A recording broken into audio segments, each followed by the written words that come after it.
Hola amigos y hermanos, pues muchas gracias y muchas felicidades porque hoy estamos llegando a al último video, a la última reflexión del segundo libro de Reyes. Dios nos ha permitido recorrer la historia de todos los reyes de Judá y del Reino del Norte desde el primer libro hasta el segundo libro de Reyes. Y hoy termina la historia y como dije antes, porque al final de la historia Dios siempre gana. Por una parte, Dios aplica su justicia. Dios castiga al injusto, aplica al malvado, pero también al final de la historia Dios refleja su misericordia con aquellos que a Él le ha placido mostrar su gracia y su amor. Vamos a leer la última parte del capítulo 25. Estamos en la narrativa donde vino Nabucodonosor y envió a Nabuzaradán y acabó con la ciudad, con lo poco que quedaba y con el templo. Y dice versículo 18 en adelante: el comandante de la guardia tomó presos a Seraías, sacerdote principal, a Sofonías, sacerdote de segundo rango, y a los reyes porteros. De los que quedaban en la ciudad, apresó al oficial encargado de las tropas, a 5 de los servidores personales del rey, al cronista principal del ejército encargado de reclutar soldados de entre el pueblo, y a 60 ciudadanos que todavía estaban en la ciudad. Después de apresarlos, Nabuzaradán, comandante de la guardia, se los llevó al rey de Babilonia que estaba en Riblá. Allí, en el territorio de Hamad, el rey los hizo ejecutar. Un elemento más en toda la destrucción que hicieron sobre la ciudad de Jerusalén, sobre el templo de Jerusalén.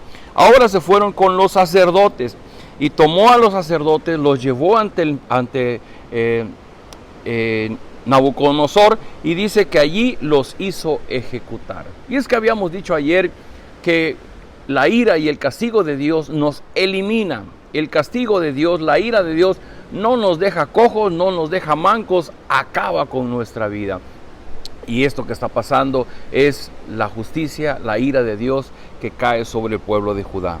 Sigue diciendo: así Judá fue desterrado y llevado cautivo. Nabucodonosor, rey de Babilonia, nombró a Gedalías, hijo de Ahicam y nieto de Safán, para que gobernara a la gente que había dejado en Judá.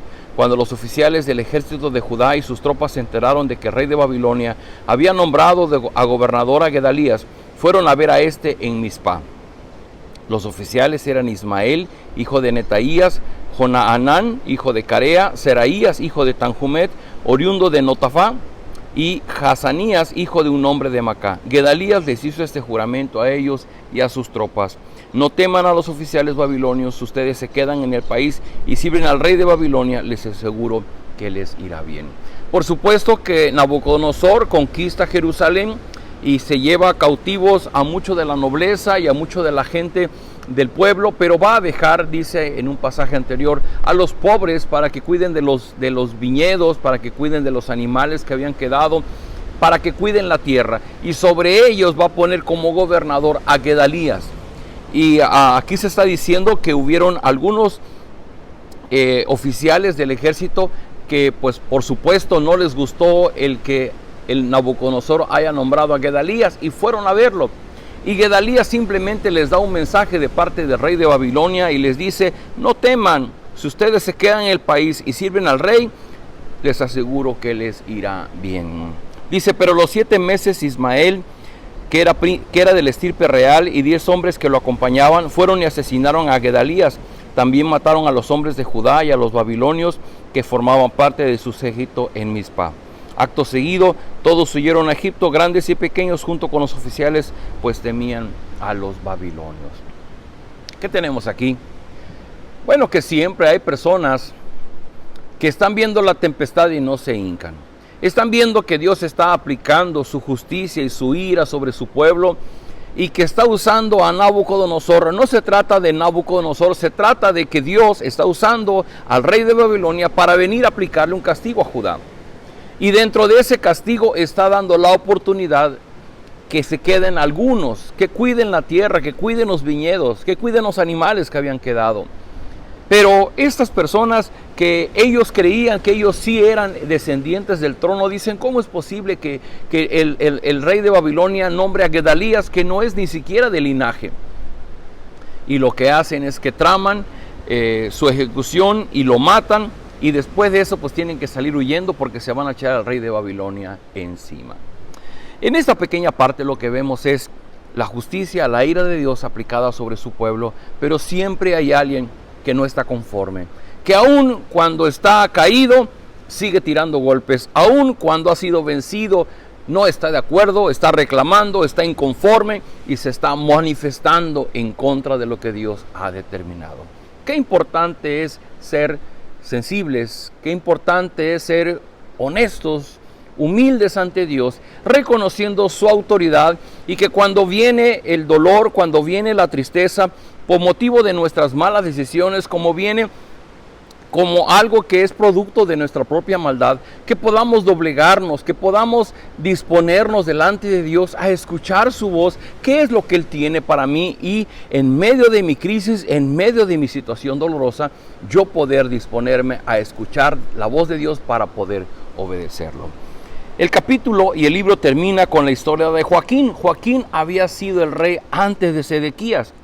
Joaquín sufrió la primera intrusión, el primer ataque del rey Nabucodonosor, y que se llevó a gran parte del pueblo, y fue el primero en saquear el templo y la ciudad de Jerusalén. Y después vino otro rey, Sedequías, que es al que le tocó realmente cuando se acabó la ciudad.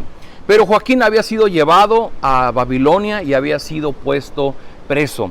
Así que dice el versículo 27 al final: en el día 27 del mes 12º del año 37 del exilio de Joaquín, rey de Judá, Evil-Merodach, rey de Babilonia, en el primero de su reinado, sacó a Joaquín de la cárcel, lo trató amablemente y le dio una posición más alta que la de los otros reyes que estaban con él en Babilonia. Joaquín dejó su ropa de prisionero, y por el resto de su vida comió a la mesa del rey. Además, durante toda su vida, Joaquín gozó de una pensión diaria que le proveía el rey de Babilonia. Aquí vemos Joaquín. Joaquín fue un rey anterior a Sedequías y fue el rey que recibió el primer golpe en la conquista del rey de Babilonia sobre Judá. El rey de Babilonia tomó a Joaquín, se lo llevó prisionero a Judá, y en su lugar empezó a reinar Sedequías. Después regresa el rey y vuelve a sitiar Jerusalén y toma finalmente Jerusalén y acaba con Jerusalén y con el templo. Y ahora, 37 años después de que Joaquín estuvo en prisión como prisionero del rey de Babilonia, llega un nuevo rey de Babilonia, que es Evil-Merodach, y lo dice que lo trató amablemente y le dio una posición más alta que otros reyes que estaban con él en Babilonia. Y Joaquín dejó su ropa de prisionero y por el resto de su vida comió de la mesa del rey. Y además tuvo una pensión diaria que le proveía el rey de Babilonia. De esta manera, el segundo libro de Reyes termina de una manera hermosa, exaltando la misericordia de Dios. Porque si algo quiere Dios es darnos esperanza. Es decir, si somos malvados, si somos idólatras, si merecemos la ira de Dios, y si por no se tratara de la misericordia de Dios, nosotros seríamos consumidos, seríamos eliminados. Sin embargo, siempre hay un momento en el que se muestra la misericordia de Dios sobre su pueblo. Queridos amigos, estamos terminando este segundo libro, y en conclusión, de todos los reyes que hubo, queda la conclusión que no hay reyes que puedan realmente agradar al corazón de Dios. Todos ellos, a pesar de que hicieron cosas buenas, en algún momento de su vida ofendieron a Dios, y Dios acabó dejándolos. Al grado que no solamente Dios va a aplicar el castigo sobre el reino del norte, sobre el reino del sur. Y la historia dice que la promesa que Dios le dio a David, que de su linaje vendría el Mesías, vendría el Rey justo. Ese es nuestro Señor Jesucristo.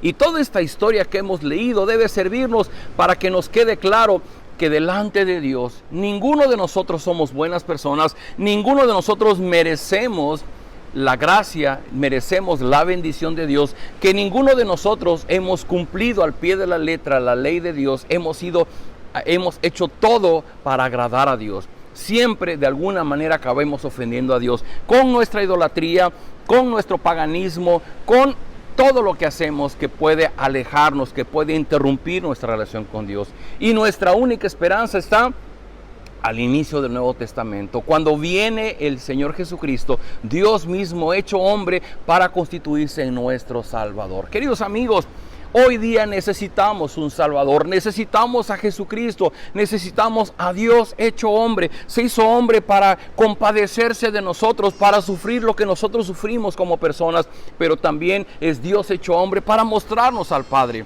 y para mostrar la redención que viene a través de Él. Querido amigo, no te quedes fuera de la historia. Ven a Jesús y que la gracia de Dios caiga en tu corazón, como cayó en la vida de Joaquín. A pesar de ser un prisionero en Babilonia, ahí disfrutó de la misericordia y de la gracia de Dios. Padre, gracias porque nos permites llegar al final de este hermoso libro. Gracias por todo lo que aquí hemos aprendido.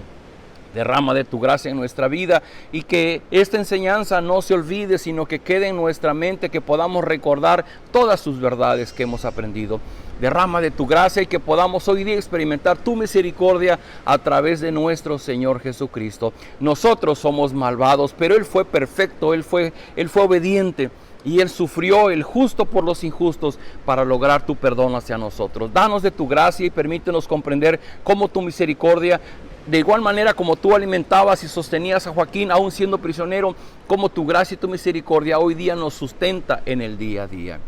Damos toda gloria y toda honra a nuestro Señor y Salvador Jesucristo. Amén.